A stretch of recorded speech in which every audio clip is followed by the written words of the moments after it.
लोग ये जानते हैं कि चुंबक का जो चुंबकीय क्षेत्र होता है यानी चिपकाने वाला क्षेत्र वो कितने दूर तक है होता है, तो उसी को हम चुंबकीय क्षेत्र कहते हैं। ठीक, यानी कि यहाँ पे हम रख रहे हैं तो ये मूवमेंट कर रहा है, इधर कर रहे हैं तो कर रहा है ना। अगर हम इस चुंबक को इसके किनारे किनारे ले जा रहा है तो इसमें कोई गति हो रही है?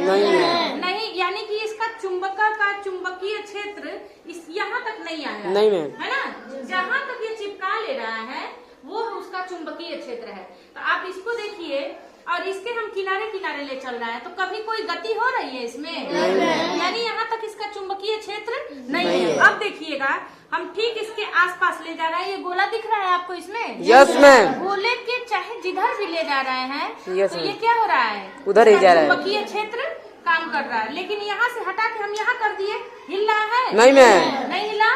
नहीं मैम। अब यहाँ ले गए तो हिला? Yes ma'am. यानी कि इसका चुंबकीय क्षेत्र ये गोले के अंदर इतना दूर तक है। Yes ma'am. चिपका ले रहा है चीजों को। इतना बात समझ में आ गया? Yes ma'am. अब देखिए ये किस चीज का है? यह एक स्टील है। क्यों, कैसे पता चला स्टील है? मैम जी जब स्टील में आर पार काम कर रहा है, फिर ये चिपक नहीं रहा है इसमें। यस ना? मैम। तो ये स्टील है। हाँ? Yes steel ma'am. की चीजों को नहीं चिपकाएगा, किसको चिपकाएगा? लोहे को चिपकाएगा। जैसे कि हमारे पास कोई भी लोहे का धातु होगा तो वो लोहे को क्या करेगा? ये चिपका ले। Yes ma'am. सिर्फ लोहे से बनी वस्तुओं को चिपकाएगा अपने अंदर। तो ये लोहा तो है नहीं, तो हम स्टील की अगर जांच करनी है तो हम चुंबक उस पे रखेंगे, अगर चिपक गया तो इसमें लोहे की मात्रा है। यस तो मैम। इससे हम क्या कर सकते हैं?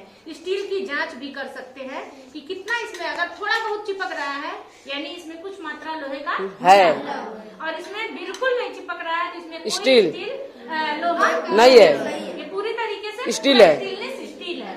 समझ में आ गया ना? Yes ma'am. तो एक तो जांच भी हो गया और दूसरा ये हम निष्कर्ष निकालते हैं कि लोहा जब हम लोहे पे रख दिए, ठीक, यस मैम, तो इसका प्रभाव अभी हम देखे हैं कि जितने दूर तक रहेगा वो चुंबकीय क्षेत्र। Yes ma'am.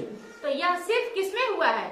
स्टील में या किसी कांच पे। ये आप कांच देख रहा है ना? Yes ma'am. इस पे हमने रख दिया, ठीक। Yes ma'am. अब यहाँ पे एक ले आया और ये क्यों भाग गया? किस कारण से दूर हो गया बताइए?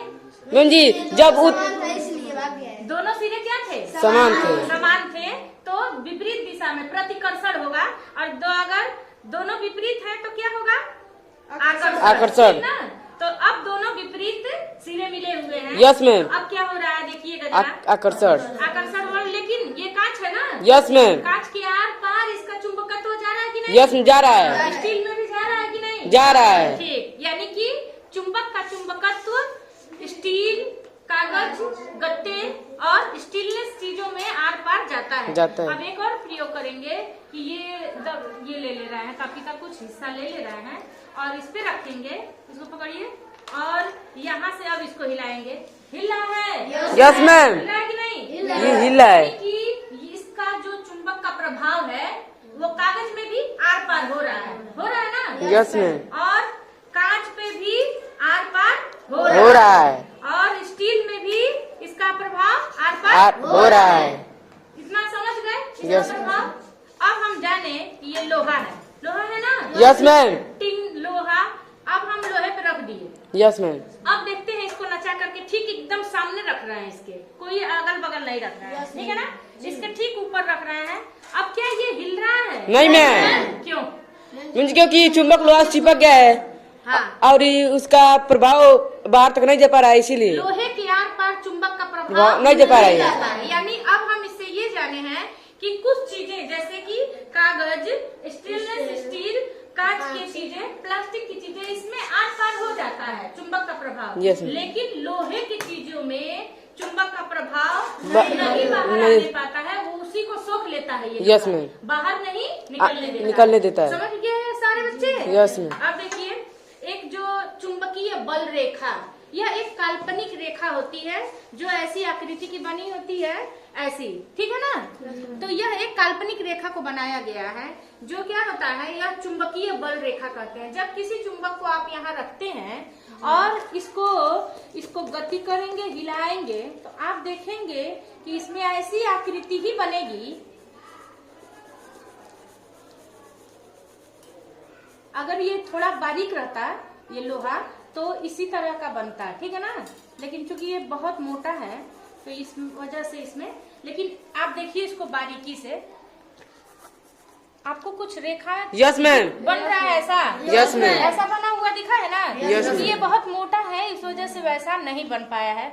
ये जो चुंबक के चारों तरफ इसकी जो आकर्षण की शक्ति है या चुंबकीय शक्ति है, तो ये अपने आसपास ऐसी रेखाएं यानी काल्पनिक रेखाएं, तो अपने इसके आसपास आने वाले जो भी इसके तरफ आएगा, इन चीजों से क्या होगा, ये आकर के इससे आकर्षित हो जाएगा और इसी को हम कहते हैं चुंबकीय बल रेखा, ठीक है ना।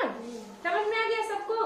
और देखिए इसके बाद हम एक चीज और बताए थे कि चुंबक का उपयोग कहाँ होता है। अगर ऑपरेशन डॉक्टर करते हैं, कोई अगर किसी को गोली लग गई या किसी की आंखों में कड़ चला गया लोहे का, तो इसका प्रयोग हम डॉक्टर वहां करते हैं कि किसी कड़ को निकालने के लिए, या किसी को कोई गोली वगैरह लग गई उसको निकालने के लिए उस समय चुंबक का भी प्रयोग किया जाता है। मोटरसाइकिल, स्कूटर, पंखा, ठीक, इन सब में भी क्या होता है, चुंबक का प्रयोग किया जाता है, यानी विद्युत चुंबक का प्रयोग होता है। समझ में आई बात। अब विद्युत चुंबक आप जानते हैं कैसे बनता है, कैसे होता है। मैम जी, यू आकार का जो और नहीं, यू आकार का भी, या फिर कोई भी लोहे पे ना गरम जो चालक तार होता है उसको लपेटा जाता है, तो उसमें क्या हो जाता है, चुंबकीय शक्ति आ जाती है, प्रभावित होने लगता है। हाँ, जोड़ दिया जाता है। तो जब तक वो विद्युत तार जुड़ा रहेगा विद्युत धारा से, तो उसमें चुंबकीय प्रभाव है।